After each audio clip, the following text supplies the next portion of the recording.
1962 Renault Floride. So that's the precursor to the Renault Caravelle. Quite rare in right-hand drive. As well as a soft top, this one does come with a contrasting black gloss metal hard top. Condition wise on the hard top, it has got a couple of little scratches and things, I'm guessing from where it's been stored here and there, but it does fit nicely. If you check the photos, we have photographed it on the car as well. Sort of transforms the look, it makes it look like a lovely little 60s coupe. Glass in the rear windows and the quarter lights that do pop out, and a full-size glass rear screen as well.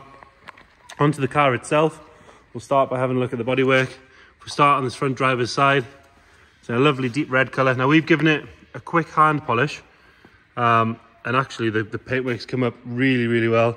A good machine polish would transform the thing, I would say.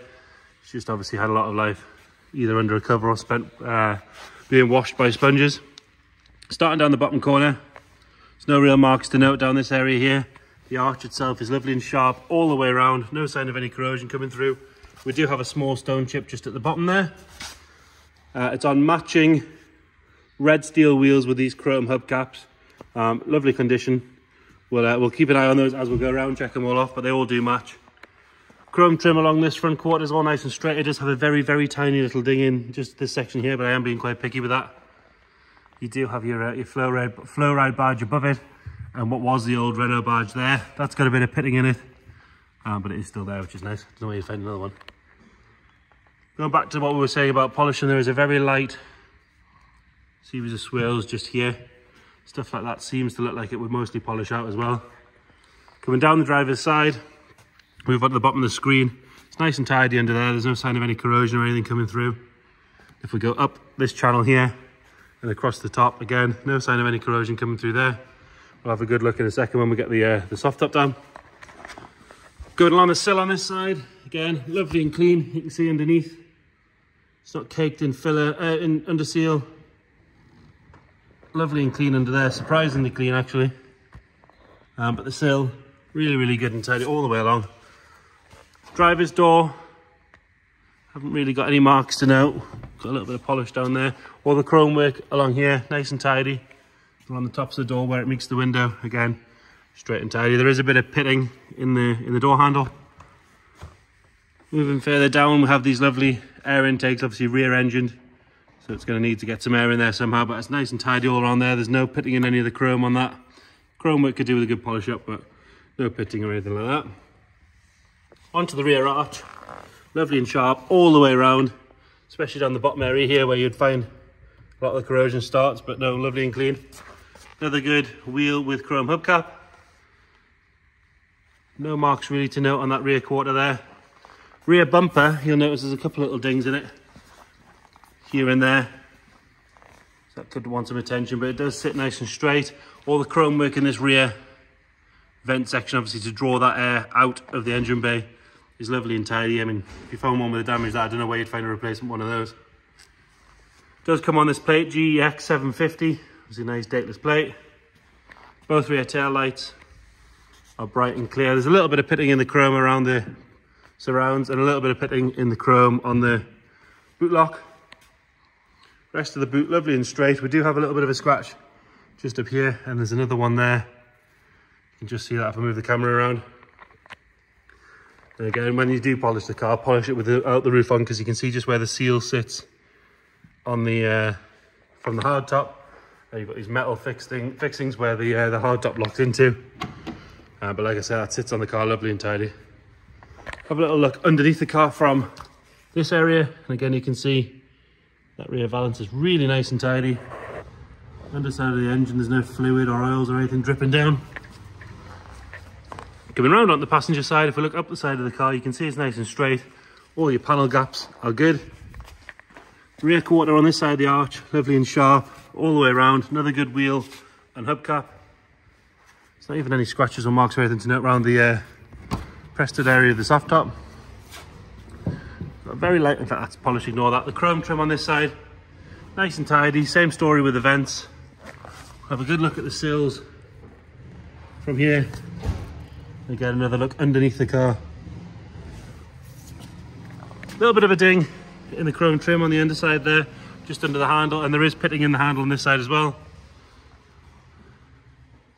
Moving up this side, we've got that shaped badge section, but it is missing the inlay that goes over the top, so you would want to get that remade just to match the other side. And instead of Floride on this side, it does have Renault on. Got a little bit of a scuff down the bottom here, the very bottom of the arch. You can just see that the arch itself is sharp and tidy all the way around. Another good wheel and hubcap. Have a look at the top of the screen from this side as well. Again, there's no sign of any corrosion. It's obviously been well stored, well cared for. Come around on the front. The chrome bumper on this side is in about the same sort of condition as the back. It's got some pitting, got some corrosion on it. It just wants re-chromed at the same time as the back one, really. And then underneath there, all the paintwork under there, lovely and tidy. You see underneath, clean, tidy, no real evidence of rust or anything like that. Got the old school Renault badge on the front, a little bit of pitting in the chrome on the top. The bonnet itself, all nice and tidy. We'll have a little look at the soft top, and then Charlie will put that down for us. The rear window, all nice and tidy. It hasn't dried out or gone yellow or cracked or anything like that. Could do with a good clean. We've got a bit of a wet patch on the top there, and there's a tiny little snag where it folds here. But considering it's been stored with us with it down, generally pretty good. A couple of little marks here and there. But to be honest with this, you're either going to use the hard top or you're going to use the roof down, aren't you? All the press studs are nice. They all fit in nice and tight. Around this area is good. A little light snag here. And it sits along this front screen, lovely and tight. Charlie's going to pull that down while we have a look in the engine bay. So obviously air cooled. You've got those two vents on either side. In here, the inner wings and everything really nice and clean, as is the back section here. Got the jack and the winding handle there. Looks to be nice and standard, not messed with. Even the air cleaner's lovely and clean. Underneath there, all nice and tidy. It's obviously been very, very well cared for. We'll get that started up for you in a second, but we're just going to go through the interior now. So Charlie's got the soft top down. You see it sits nice and flush. You undo the press studs on this side and then drop it down. We have this rear bench section, so you've got a seat at this point. You put the press stud up at the top here just to hold it up. And there's your rear seat if you want it. Condition wise, it's nice and tidy. There's a little bit of a snag in the carpet just on this side. Or you can drop that down and you've got this large storage area for extra baggage, all that sort of stuff. A couple of little snags in the carpet. It's a little bit sort of thin, but the vinyl area is all good. Back of the seat, we've got a little mark here. It's obviously been pushed back onto something at some point. But the front of the seat, nice and tidy. We do have a patch that's been put in here. All the beading, and that's good. Door shut, nice and clean. It's got Floride sill covers, which again, sort of thing, I don't know where you'd replace it. Nice and tidy on the door card. We've got this lovely Jaeger dials. Cars showing 48,000 miles. If you check the description, we'll detail what we know as far as service history and things like that. See a nice little plaque there reminding you that it was designed by Gordini. Nice and tidy on the steering wheel. You've got these sort of Bakelite sections. There's one minor little crack just there. But other than that, nice and tidy. And then the painted section along the top, all lovely and clean. It's got black carpet set. It's not ingrained with dirt or anything like that. It doesn't seem to have been filled with wet dogs or anything like that. Passenger seat, nice and tidy. We've got one little split just there, generally pretty good. Door card on this side, again, lovely and clean. Got all these nice little pockets, they're not stretched out or anything like that. And this side of the dash, again, nice and tidy. We'll have a look in the front while Charlie pours himself in there. A couple of marks on the carpet set in here for all the metal work. Again, lovely and clean. All the plaques are visible where you'd want them to be. Got your washer fluid bag. And then this front end, metalwork is very nice and tidy on this thing. Charlie's going to fire it up for us now.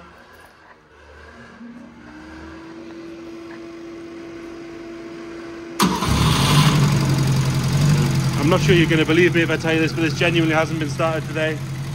On the button, pairing really nice. Charlie doesn't come with it, but considering he went out last night, that's probably not a bad thing. So there you have it, 1962 Renault Floride. Rare in right-hand drive, rare with a hard top. Very, very pretty car. If you've got any questions at all, please get in touch. Thank you.